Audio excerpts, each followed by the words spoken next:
Olá, queridos alunos. Hoje eu vou falar sobre umas patologias do sistema BO, do sistema RH, do sangue, algumas doenças, alguns problemas. Vou falar de tipagem sanguínea, né? Como é que você faz um exame de sangue simples. Eu vou falar também de transfusão sanguínea. Para começar a falar de sangue, vamos só lembrar que aglutinogênio é a proteína que está na membrana da hemácia e que determina o tipo de sangue, se você é sangue A ou se você é sangue B. A aglutinina é o anticorpo que está no plasma, que não pode se ligar no aglutinogênio da mesma pessoa, aliás, de ninguém. Então, se a pessoa é sangue A, ela tem anticorpo anti-B. Se a pessoa é sangue B, ela tem anticorpo anti-A. Se ela é sangue AB, ela não tem anticorpo para sistema BO, o que não tem problema nenhum. E se ela é sangue O, ela tem os dois anticorpos, anti-A e anti-B. Lembra que esses anticorpos foram produzidos sob estímulo das bactérias da flora intestinal do recém-nascido. Beleza? Sistema RH. Sistema RH, você tem ou RH positivo ou RH negativo. RH positivo é dominante, tem a proteína RH. RH negativo é recessivo, não tem a proteína RH. Então, eu, mais uma vez, sou A negativo. Então, eu tenho o aglutinogênio na membrana da minha hemácia A. No meu plasma, eu tenho anticorpo anti-B. Beleza? E como eu sou negativo, eu não tenho a proteína RH. Então, a única proteína que eu tenho na membrana da minha hemácia, relativa ao sistema BO e RH, eu só tenho uma proteína A, o aglutinogênio A. Beleza? O que é a eritroblastose fetal? Bom, primeiro eu tenho que te explicar uma coisa. Os anticorpos do sistema RH, eles não nascem com a pessoa. Lembra que do sistema BO já nasce, né? Se eu estou com sangue A que eu recebi do pai e da minha mãe, na minha flora intestinal, do finalzinho do período de gestação e do recém-nascido, eu já vou passar a ter os anticorpos anti-B, eu sou A. No sistema RH, não. A pessoa que é RH positivo, ela nunca vai precisar produzir o anticorpo anti-RH. Mesmo que eu bote sangue positivo nela, porque ela já é positiva. Ela já nasceu assim. A pessoa que é RH negativo, ela também não tem anticorpo anti-RH. Mas se eu colocar no sangue dela qualquer quantidade de proteína RH, ou sangue positivo, ele vai passar a produzir o anti-RH. Por quê? Porque quando eu botei a proteína RH no meu sangue, o meu sistema imunológico entendeu como um agente estranho, como uma coisa que ele não tem. Se ele não tem, ele vai produzir anticorpo para combater. É igual como se fosse um vírus e uma bactéria. Então, vamos lá de novo. Eu, Gustavo Mesian, sou A negativo. Se eu nunca recebi transfusão de sangue e nunca entrei em contato com a proteína RH, eu não tenho anti-RH no meu sangue. Mas se você colocar um sangue A positivo em mim, uma pequena quantidade, eu vou produzir o anticorpo anti-RH. Porque você está me dando um sangue positivo que tem a proteína RH. Então, resumindo, a pessoa positiva nunca vai produzir o anticorpo anti-RH. Agora, a pessoa negativa só vai produzir o anticorpo anti-RH se ele entrar em contato com o sangue RH. Beleza? RH positivo. A proteína RH. Eritroblastose fetal ou doença hemolítica do recém-nascido. O que é isso? Está lá. A eritroblastose fetal ou doença hemolítica do recém-nascido é causada pela incompatibilidade sanguínea materno-fetal, ou seja, da mãe com o feto, relacionada ao sistema RH. É determinada pela presença do antígeno RH no sangue da mãe negativa, na primeira gestação, determinando a produção de anticorpos, a memória imunológica, podendo atacar o feto de uma próxima gestação que seja RH positivo. Então, o que é isso? Imagina essa família aqui. A mãe é RH negativa e o pai é RH positivo. Aí tiveram o primeiro filho. Gestação, tudo bem, legal. Na hora de tirar o filho no primeiro parto, cesárea, principalmente, na hora que você vai tirar o primeiro filho, sempre tem uma troca de sangue entre o feto, o cordão umbilical e a mãe. Qualquer contato que seja desse sangue positivo do filho no sangue da mãe negativo, a mãe já vai passar a produzir os anticorpos anti-RH. Só que o primeiro filho não tem problema, você tirou. Você vai lá, fechar a mãe, costurar a mãe, beleza, graças a Deus, tudo bem, vai para casa. Só que o sistema imunológico dela vai começar a produzir, vai continuar produzindo por um tempo esses anticorpos anti-RH, que a gente chama de memória imunológica. Por quê? Porque eu botei sangue positivo do filho no sangue da mãe negativo. A mãe estranhou, o sangue da mãe estranhou, o sistema imunológico da mãe estranhou e produziu anti-RH. Caso venha a ter uma segunda gestação, se essa criança for RH positivo, o que vai acontecer? Aqueles anticorpos que foram produzidos depois da primeira gestação vão atacar o sangue do filho, do segundo filho, determinando a morte da criança. Então, pensa o seguinte, por que o pai tem que ser positivo? Porque se o pai fosse negativo igual a mãe, não nasceria filho positivo, seria recessivo com recessivo. Estou falando só RH, negativo com negativo e recessivo com recessivo. E todos os filhos iam ser negativos. Então, para que aconteça essa doença, tem que ser, guarda isso, hein?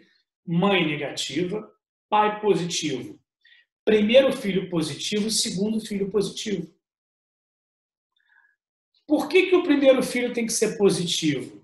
Porque se ele for negativo, quando o sangue dele cair no sangue da mãe, não tem proteína RH, então não vai estimular ela a produzir nada. Então é só nessa condição. Mãe negativa, pai positivo, primeiro filho positivo, segundo filho, só a mãe negativa.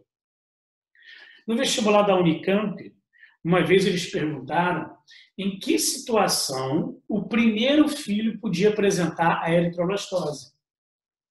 E você tinha que responder a única situação possível.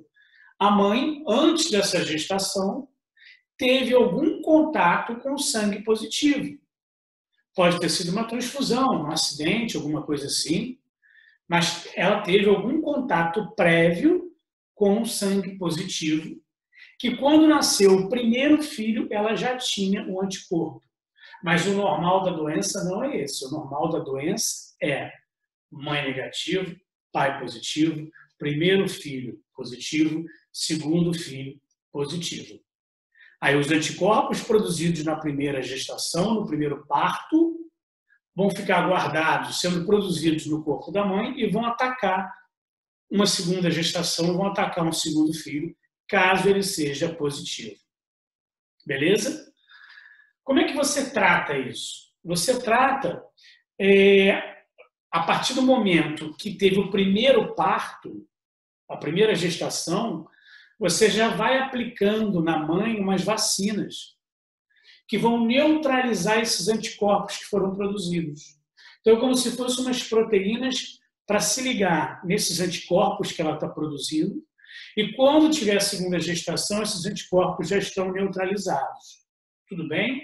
Também tem outra fórmula, que é outra medida, que é meio que trocando o sangue da criança. Mas é uma coisa um pouco mais complicada, não é tão simples. Hoje em dia, o mais comum é você, trocando o que eu digo, é purificando, né, o sangue da criança. Como se fosse uma hemodiálise, uma coisa bem complexa. Mas hoje em dia o mais comum, tanto é que tem várias famílias com os filhos aí até hoje com eritroblastose fetal e não morre mais hoje em dia.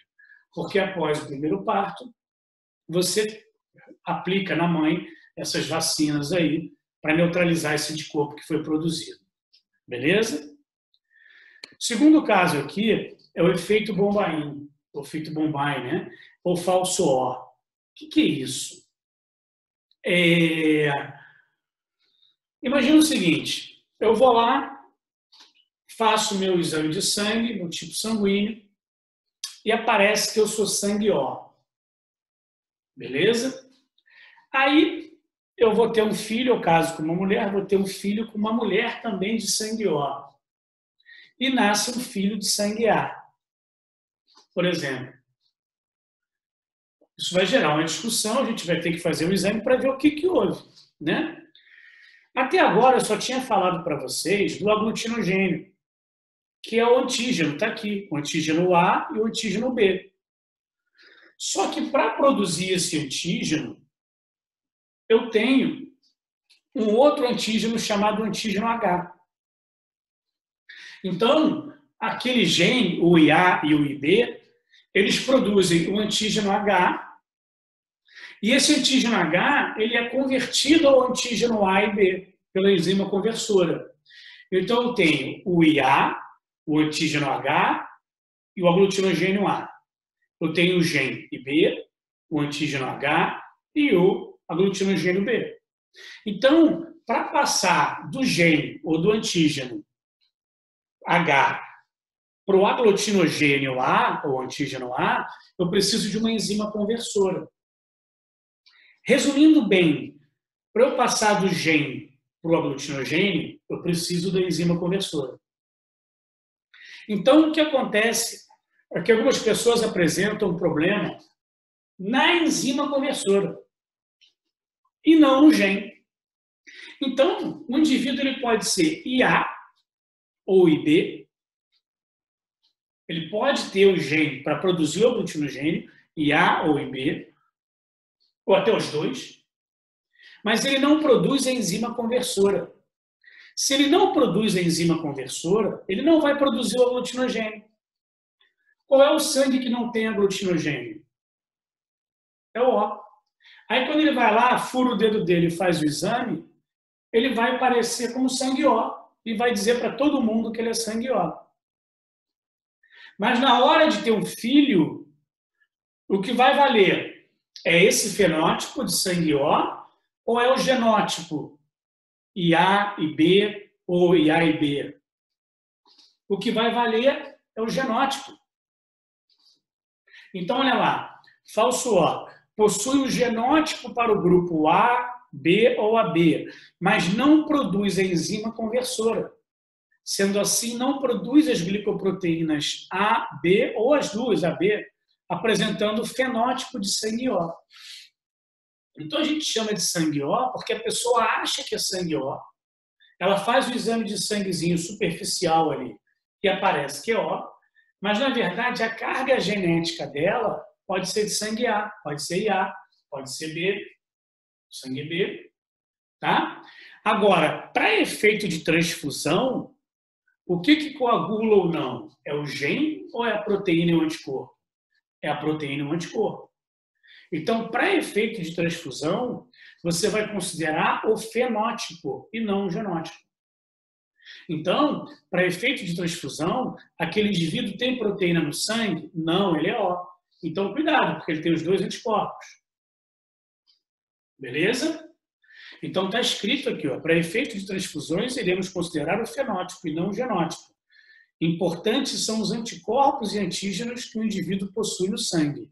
É isso que vai fazer coagular o sangue ou não. Beleza?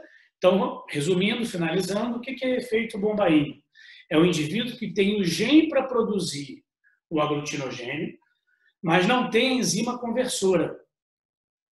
Então, ele tem genótipo de sangue A ou B ou AB, mas ele tem o fenótipo de sangue O. Para efeito de hereditariedade, vale o gene, obviamente. E o que não quer dizer que o filho vai ter o mesmo problema, que é um problema enzimático. Agora, para efeito de transfusão, vale o fenótipo, vale a proteína que ele tem na hemácia e os anticorpos que ele tem no plasma. Como é uma doença, um problema que já nasce com o indivíduo, então, desde pequenininho, se ele é O, ele já vai apresentar as duas aglutininas, os dois anticorpos no plasma, anti-A e anti-B. Beleza? Por isso que, para efeito de transfusão, vale o fenótipo. Vamos para a próxima aqui, ó. Tipagem sanguínea. O que é isso? Imagina que você quer saber qual é o seu sangue. Aí eu te dou uma lâmina de microscópio, vocês conhecem, está aqui. E nessa lâmina eu tenho 3 poçozinhos, ó. 3 espaços. 1, 2, 3. Em cada espaço desse, eu coloquei esses anticorpos aqui. Então, essa lâmina, ela já vem com esse anticorpo. Esse anticorpo não é de ninguém. Esse anticorpo já vem do laboratório. Entendeu isso? Cuidado para não errar. Aí eu vou, furo meu dedo até sair uma gota de sangue e boto uma gota em cima do anti-A, boto uma gota em cima do anti-B e boto uma gota em cima do anti-RH. E o resultado do exame está aí, esse que você está vendo. Aconteceu uma coagulação no anti-A, mas não aconteceu no anti-B nem no anti-RH. Aí eu te pergunto, que sangue essa pessoa, qual é o fenótipo do sangue dessa pessoa?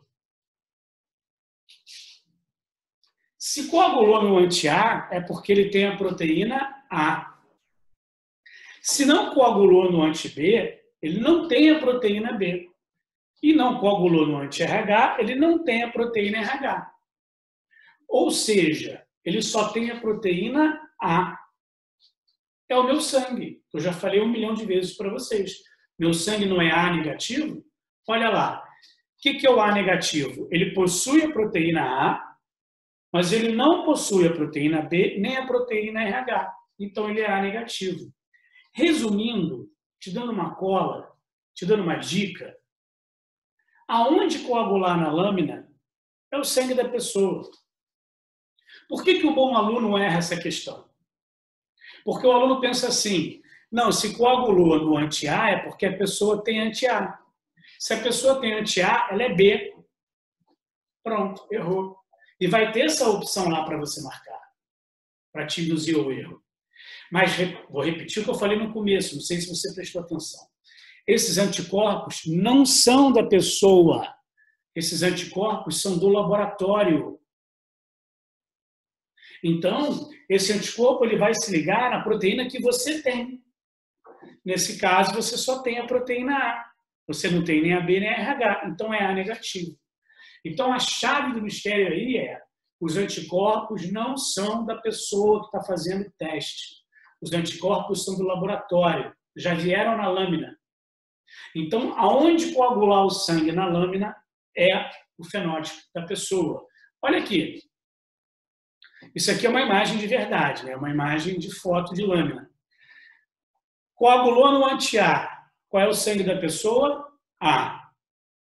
Coagulou no anti-B. Qual é o sangue da pessoa? B. Coagulou nos dois. Sangue AB. Não coagulou em nenhum. Sangue O. Então, quando eu vejo o exame de tipagem sanguínea, é só você olhar a lâmina e no que você olhar a lâmina, você vai ver onde está coagulado. Aonde estiver coagulado é o sangue da pessoa. Bom, para terminar, transfusão sanguínea. O que está envolvido na transfusão sanguínea? Sempre o aglutinogênio do doador com o anticorpo do receptor. Beleza? Quando você olha esse esquema aqui, repara que todos têm uma seta para eles mesmos, que é meio óbvio, né? O indivíduo, ele pode doar sangue, não vou nem falar para ele mesmo, né? Mas para pessoas do mesmo sangue que ele. o B pode doar para o B, o O para o O, o AB para o AB. Todos podem receber sangue de um sangue igual ao seu. Beleza. Agora, repara que tem seta saindo do O para todos os sangues, inclusive para ele. Por isso que ele é o doador universal. E do AB está chegando seta de todos, inclusive dele. Por isso que ele é o receptor universal. O negativo, ele pode doar para todo mundo. Por quê? Porque o negativo ele não tem proteína para coagular o sangue de ninguém. E o positivo pode receber de qualquer positivo. Quer dizer, perdão, pode receber o sangue positivo. Por quê? Porque ele já tem a proteína, então para ele não vai ser estranho. Então, o doador universal é o O negativo. Por que o O negativo? Porque ele não tem a proteína A, ele não tem a proteína B, ele não tem a proteína RH. Então, ele não vai estimular a produção de anticorpo em ninguém. Vai fazer mal a ninguém. Agora, o AB positivo, ele é o receptor, ele pode receber de todo mundo. Por quê? Porque ele tem todas as proteínas. Ele tem a proteína A, ele tem a proteína B, ele tem a proteína RH. Então, para ele, nada é estranho. Nada é estranho. Agora, olha o problema do doador universal, do O. Ele só pode receber dele mesmo. Repara que só está chegando seta dele mesmo. Ainda mais o negativo. Tranquilo? Bom, o que determina isso? Por que é doador, receptor universal? Em que situação isso é verdadeiro? Para início de conversa, não existe doador e receptor universal. Desculpa estar lhe falando isso, mas é verdade. Não existe doador nem receptor universal. Isso só serve para resolver questão de vestibular. Se vocês têm pais médicos em casa, alguma pessoa que vocês conheçam, médicos, podem perguntar. Na ambulância tem um soro chamado soro Ringer. Esse soro, ele substitui o sangue até levar o paciente para o hospital. Porque você não pode ter uma bolsa de cada tipo de sangue dentro de uma ambulância. E em grande quantidade não existe doador universal. Por quê? Bom, quando eu vou doar um sangue não compatível, preste atenção, eu vou doar sangue A para B. Qual é o problema disso? É que quando eu estou doando sangue A para o B, eu estou doando aglutinogênio A e aglutinina anti-B. Então, eu estou doando 500 ml de A para uma pessoa que tem 5, 6 litros de sangue B. Eu estou botando 500 ml de anticorpo anti-B na pessoa que está recebendo, que pode até não ter problema, pode até diluir no sangue da pessoa. Agora, eu estou botando 500 ml de aglutinogênio A na pessoa B. Qual é o anticorpo da pessoa B mesmo? Anti-A. Então, quando eu botar esse aglutinogênio A na pessoa que é B, eu vou estar estimulando ela a produzir mais anti-A, porque a pessoa B tem anticorpo anti-A. Então, é o que está escrito aqui, ó. Já está escrito aqui para você. Quer ver? Então, aqui, ó, o que determina a reação de coagulação do sangue é o quê? É o aglutinogênio do doador que vai estimular a produção de aglutinina no receptor. Então, se eu sou sangue A e estou doando 200 ml, 300 ml para uma pessoa de sangue B que tem 5 litros, os anticorpos meus anti-B poderiam coagular o B dele? Até poderiam, mas é pequena quantidade, então acaba diluindo. Agora, essa pequena quantidade de proteína A, de aglutinogênio A do meu sangue, vai ser o suficiente para estimular a maior produção de anti-A no sangue da pessoa, do receptor. Aí a coagulação vai ser maior. Vai começar a entupir os vasos e essa pessoa vai morrer. Então, resumindo, para você ver transfusão, você tem que prestar atenção em É o aglutinogênio do doador que coagula o anticorpo do receptor. Isso em pequenas quantidades. Porque se for em grandes quantidades, aí os anticorpos do doador podem coagular os proteínas do receptor. Questão da FRJ. Por que o doador universal e o receptor universal só são considerados assim em pequenas quantidades? Resposta: porque em grandes quantidades, olha lá, o óleo é doador universal. Ele tem as duas aglutininas, os dois anticorpos.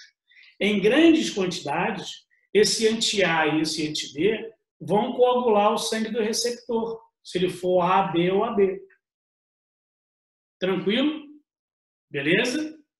Então, e o oposto é verdadeiro. O AB ele é receptor universal, beleza.